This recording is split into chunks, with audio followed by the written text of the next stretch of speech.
This video is about the single most important lesson I learned from filming my life and posting it on the internet, and why you almost definitely shouldn't start a YouTube channel if your goal is to become rich and famous. When I started this YouTube channel exactly 2 years ago, it was with one clear purpose, and you can watch the first video on this channel where I state exactly this. I was quitting my job as a warehouse manager to pursue becoming a full-time adventurer. Best case, it works and people liked watching my adventures, and worst case, at least I'd have some incredibly well-documented memories that I can look back on of these adventures for the rest of my life. If I wanted to become a full-time adventurer and online coach, spoiler alert, as I am now, it worked, then first I'd need to document all of my adventures online and post them as I was developing my skills. Now I'm sitting here 2 years later, almost an entirely different person that's constantly on the cusp of being the best version of myself, and after having posted over 1,000 videos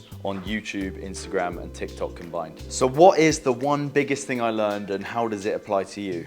Well, the biggest thing is I'll never rewatch my Instagram Reels and my TikToks because they're purely dopamine grabbing content. They need to be in order to survive and succeed on those platforms. But that type of content doesn't speak to who I am as a person, how I'm feeling, who I am in that moment, how I'm feeling in that moment, and the true experience of what's going on that you can really feel in a landscape video in a longer form content, exactly as you see people like me posting on YouTube. So the YouTube videos, on the other hand, they are handcrafted, carefully executed videos of my most cherished memories over the last few years. And I'll rewatch them for the rest of my life, and I'll reminisce over the people I met, what I was doing, how I was feeling, and it will take me back to that exact place and moment in time, and I get to do that. The beauty is I get to do that for the rest of my life whenever I want to turn on the screen and start watching. And money can't buy a gift like that, and the reason for that is it takes a lot of effort. So don't get it confused. What I'm saying is putting in the effort of the recording, the speaking to camera, pulling the camera out,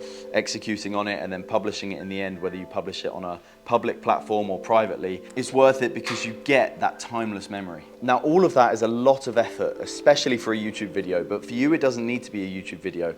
All you need to do is film a few things in landscape, occasionally talk to camera, film some conversations, film some memories, some events, and then at the end, before you're lazy and you never look back at the footage again like you do with your iPhone, you film things and you never look at it again, crop it all together into one 5, 10, 15, 20-minute video, upload it to some internet storage so that you always have the ability to edit something further with those longer clips if you ever feel like it, but also it's timeless and you can just stick it on and be transported back to the moment. Remember, we're the first humans in human history that have this advantage. You'll be able to, your great grandkids will be able to watch the videos of you and see what their great granddad or grandma was actually like. And as it's stored through time, what do we have? We have an occasional picture if we're lucky.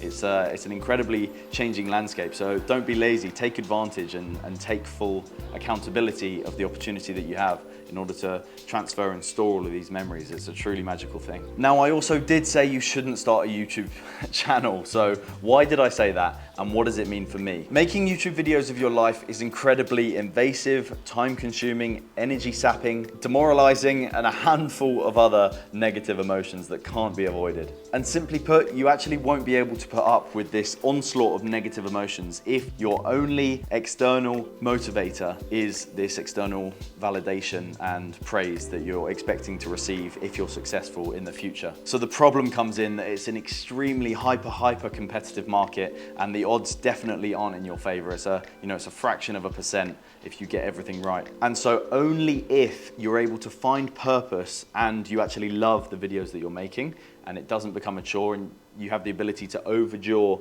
those negative emotions because of the purpose and fulfillment that you find from completing them, that's the only way you're going to be able to stick at it. So if you've been even somewhat convinced to try and film your next adventure, stitch it together and post it, even if it's unpublished as a result of this mini lecture today, then please do it. Don't hesitate. Even if you just do it once, worst case, you then have that memory locked in for the rest of your life to look back on, and best case, you might just get the bug and decide to do it again and continue to do it. And if I've convinced you not to start a YouTube channel after saying that, then that's probably a good thing, because you need absolutely unwaveringly delusional positivity and relentless consistency to even stand a chance of success. So if that's put you off, then maybe it wasn't the best idea, and if that hasn't put you off, then good luck, because hopefully you've got those things, and more power to you. So what does this mean for me? Essentially, I realized that the most efficient and effective way of me making money and having success would be to double down on my Instagram and take a step back from the longer form YouTube. If you don't know, my Instagram following is far more successful than my YouTube following. And so in terms of that, it makes way more sense to double down on the Instagram. But then as I carefully considered that as an option, what did I learn? You guessed it, I wrestled with that idea for a little while, and then it became clear to me the exact message that I've said to you today. The effort of locking in those timeless memories and being able to look back at them and rewatch them I'm not doing it for the external validation. Obviously that's nice and it's a bonus, but just having them for myself makes it all worthwhile. So I don't know what the future of this channel looks like, but I do know one thing for sure. The adventures won't be stopping anytime soon, and neither will the filming. So what's coming up next? If you watched my last video, which was 2 months ago now, I can't believe this is my longest break I've ever taken on YouTube since starting the channel. I promised you at the end of that Machu Picchu video with my mum, I would give you an update on the exciting things that are coming next. So this is it. The reason I took the time off is to focus on work and focus on family and friends while I got back to England. So I've thoroughly enjoyed the last 2 months, and now there's more adventures to come. So what have we got coming up? First, we're on the annual Lake District trip once again. This is the 4th time we've done this now, and I'm joined by 2 of my friends, Louis and Ollie. That's the next video out. It was an incredible experience and the first time I've had the drone. So you've got that to look forward to. Then we go to Montenegro to climb the highest mountain in the country, Bobatov Kuk.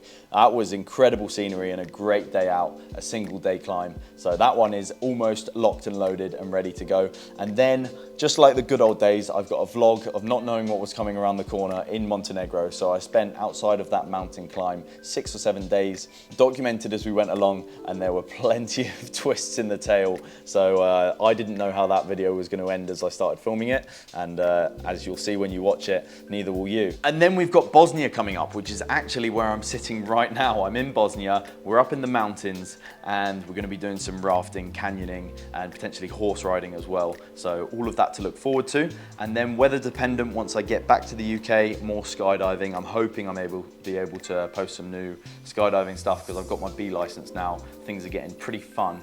And I've got a couple of cool video ideas, so hopefully we do that.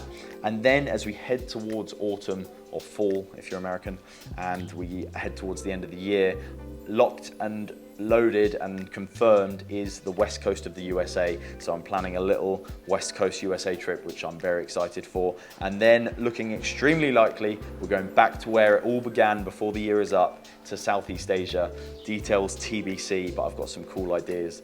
So yeah, very excited, because when I came back from Latin America, you know, things were moving around, things were unclear, had some ideas, but it's nice that these things are locked in now and we know the direction of the adventures somewhat anyway. So yeah, let's see how Southeast Asia pans out and what's on the horizon from there. But then in 2025 is going to be my biggest year yet. I've got an endurance challenge that is going to be life-changing and world-changing, to be honest. So there'll be more on that very soon. It's going to be incredible. As soon as I can tell you more about that, of course I will. But firstly, enjoy the Lake District video. That's going to be next up. And of course, I'll see you there on the next adventure. Oh, you want me to say that? You have to. Oh, I have to. Like and subscribe. No, say it with conviction and look Please like and subscribe. Adam Radcliffe at YouTube, .com. Instagram, Facebook.